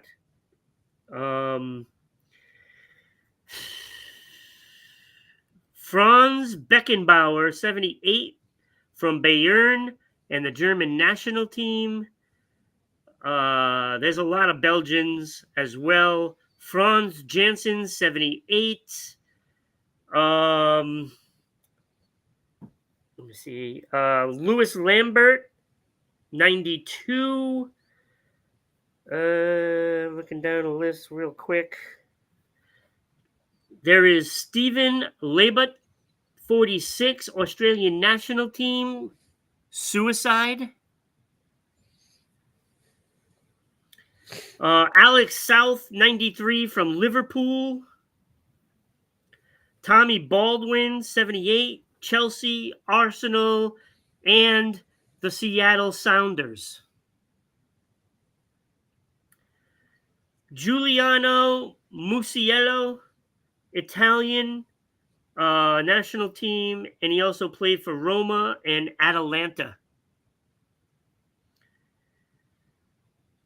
Jean Petit, 74, French national team in Monaco.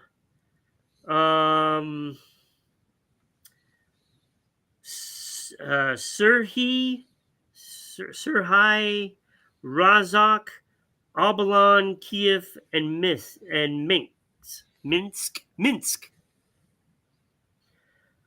Luis Tejada, 41, Panama national team. Hector Sanabria, 78, Mexican national team. Also, Francisco Jara, 82 years old, from the Mexican national team.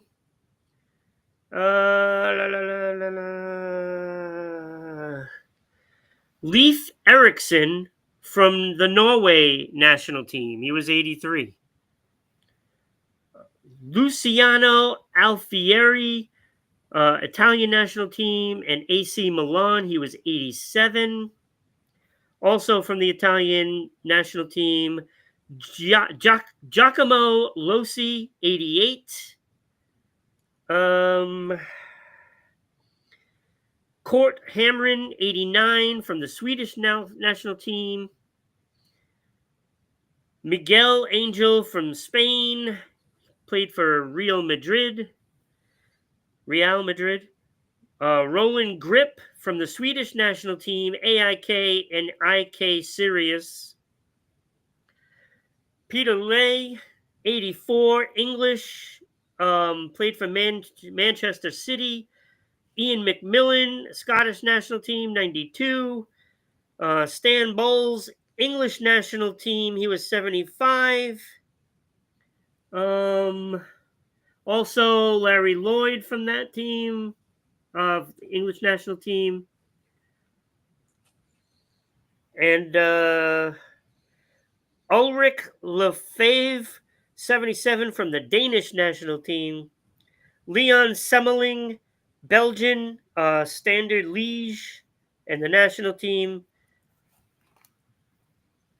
Andre van Herp, 90 from the Belgian national team and KAA Gent. Alejandro Semenux,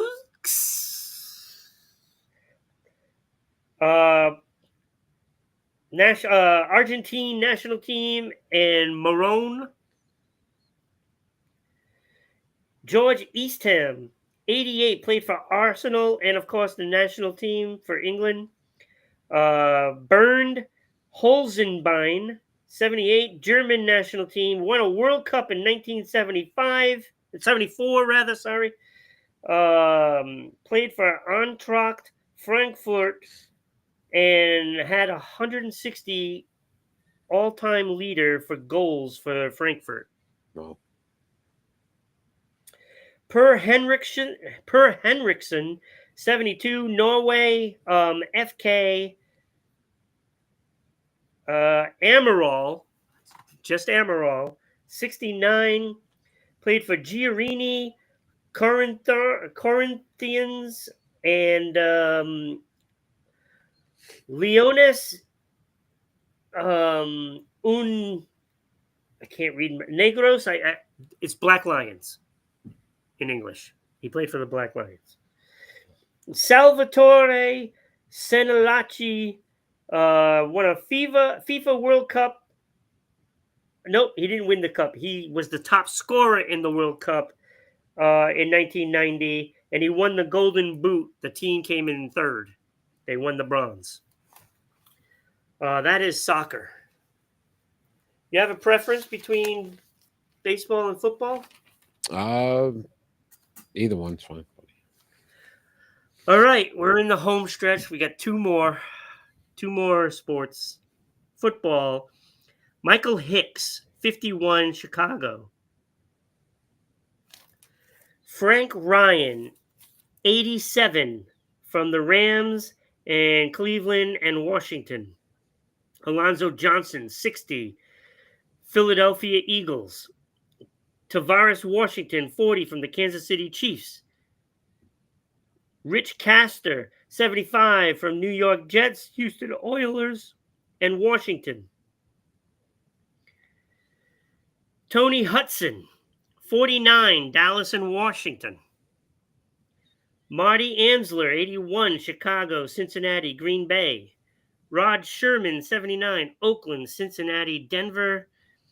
Sharon Pearson, 41, Oakland and Chicago. Bob Gators, 85, New York Giants, San Francisco, and Denver. Fulton Kai Kendall, 70, from Atlanta and San Francisco. Terry Beasley, also from San Francisco. Jim McCandless, 88, from the Houston Oilers. Kent Kramer, 79, Philly, Minnesota, and New Orleans. Golden Richards, 73, Dallas, Chicago, and Denver, Super Bowl MVP in 1978. Bob Lanzi, 59, from Philly. Steve Okanuski, Green Bay, Buffalo, St. Louis. Ronald Powell, 32, New Orleans, and I can't read my writing. Seattle. Dale Messer, 86, from San Francisco. Norm Snead, 84, Philadelphia, Minnesota, New York Giants. Jack Squirick, 64, from the Rams. Wendell Harris, 83, from Baltimore Colts and the New York Giants. Sharon Dorsey, 46, from Dallas and Houston. Jim Browner, 68, from Cincinnati. Roger Davis, 85 from Chicago, the Giants and Rams. There's a lot of the teams that are just the same. It's been really hard on a lot of these teams, and fans of those teams are going to know who most of these guys are. Ernie Clark, 86, Detroit, St. Louis Cardinals. Wayne Wilson, 66, from New Orleans, Minnesota, and Washington. Alvin Haymond, 81, from the Baltimore Colts, Los Angeles Rams, and Washington. Steve Tensey, 81, San Diego and Denver. Don Smerick, 66, from the Dallas Cowboys. If you're still there, Danny, let me know if you know any of those Dallas players. But there's a big one coming up. Mike Mercer, 88, from Oakland, Minnesota, Green Bay. Medrick Burnett's 20.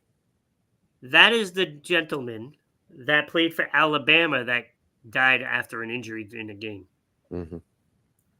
20 years old. It's a shame. Bill Berge, 79, Cincinnati and Philadelphia.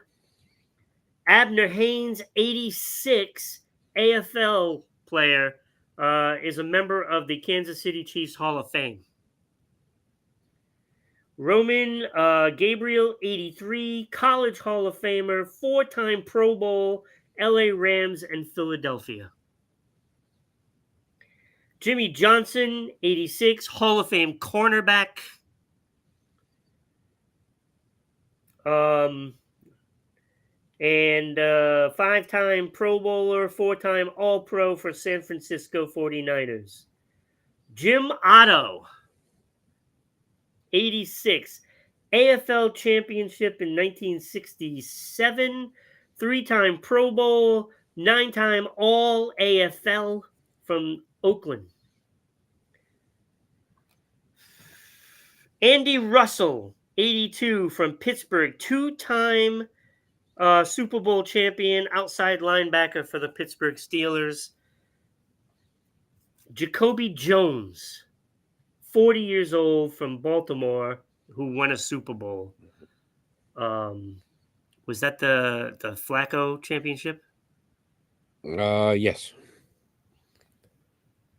Jacoby Jones. Vontae Davis, 35 years old, Miami and Indy and Buffalo.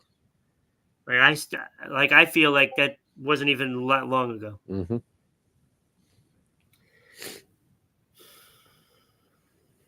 Mercury Morris, 77 years old, running back from Miami during that perfect season. I'm sure Miami fans know that name. Holy crap. Mike Colin, or Colin, Kolen, 76 years old, also from Miami, Super Bowl champion, Super Bowl 7 and 8. So that leaves Larry Allen, 52 years old, Hall of Fame guard tackle, Super Bowl winner, 6-time All-Pro, 11 Pro Bowls from Dallas and San Francisco. Noted, obviously Larry Allen, huge in that Super Bowl for Dallas. Yeah. Dallas. And then O.J. Simpson, 76. Say what you want about his post-football life, but you kind of have to wonder if there's not a little bit of CTE that came into play there. I mean, it's not proven, but... Yeah, no. Because he went off the deep end. Yeah. But one of the greatest running backs of all time. Agreed. I think this is where it's going to be the most difficult because of the amount of players people know. There's the sheer amount of players. We've had some some big ones already. You know, this one's going to be a tough one. Baseball. John Pregenzer, 91, San Francisco Giants. Billy Gardner, 96, Baltimore and New York Yankees. Johnny Jeter, 79, Pittsburgh, San Diego, Chicago White Sox.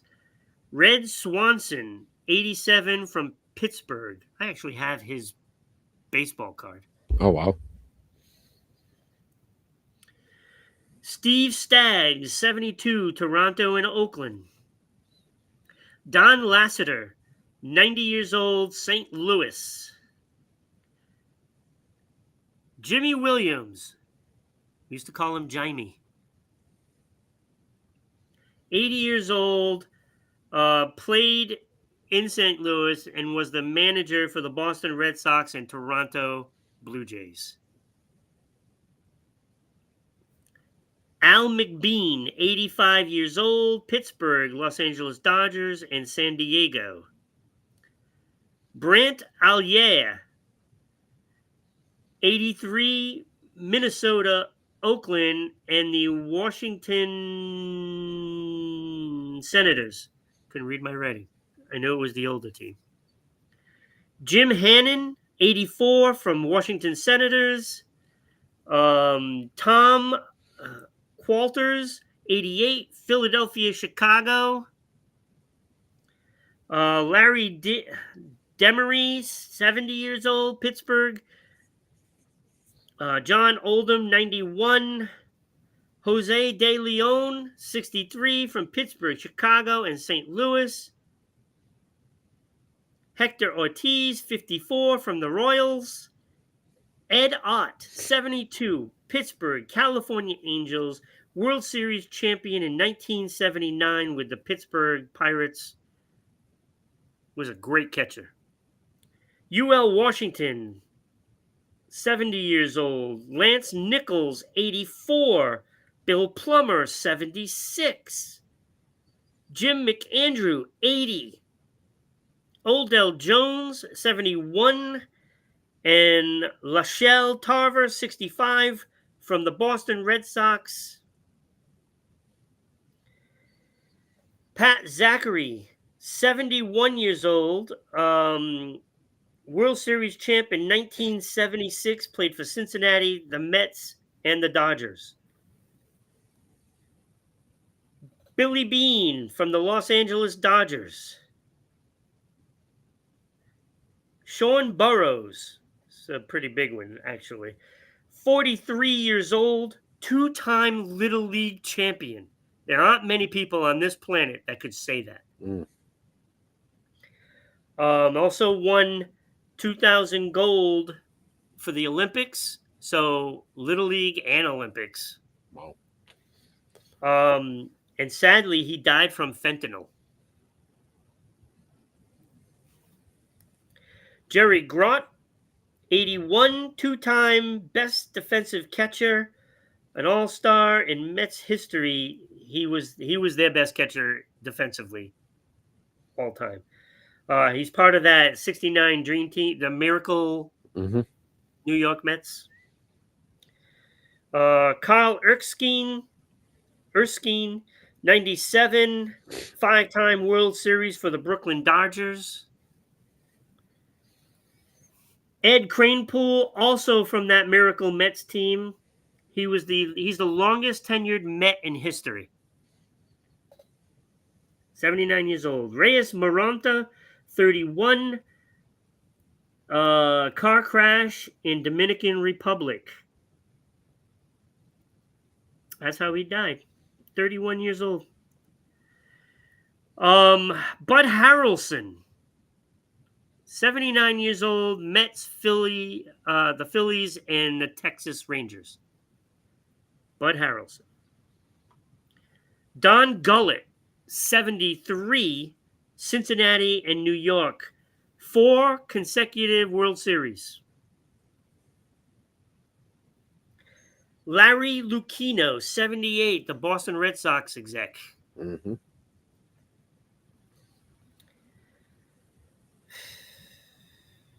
Don Wirt, 86 from Detroit and a 1968 World Series. Ken Holtzman, 78.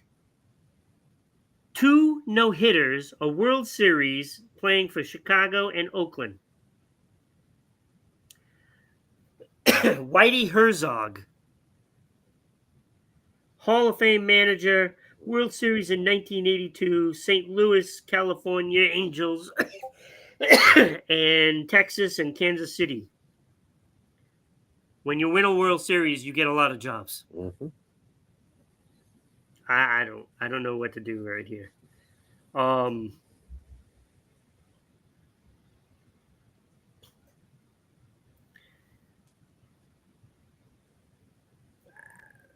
don't know. Louis Tiant, Boston Red Sox. He's the one that got me to enjoy baseball. First time I ever saw anybody play was Louis Tiant on the mound, and that's when I started watching. When he was on the mound. That wind-up. And I talked about this before. Mm-hmm. Probably more than once. Pete Rose, 83 years old, 17-time All-Star. That's all, just 17 of them. An MVP, 2 World Series MVPs, Reds and Phillies. All-time leader in hits. I mean, there's a lot of accolades for this guy. Mm-hmm. And I used to be against him being a Hall of Fame. You changed my mind. That episode that followed when we talked about him when he died. He is Sports Unfolded Hall of Fame. So he's in the Sports Unfolded Hall of Fame. That's what matters, right? Yeah. That's what matters. Oh boy. Oh God. Fernando Valenzuela, 63. Cy Young, Rookie of the Year, 6 All-Stars, 2 World Series. He's a Dodger. Mm-hmm. I don't care what other jersey he had after he left the Dodgers. He's a Dodger. Mm-hmm. I agree.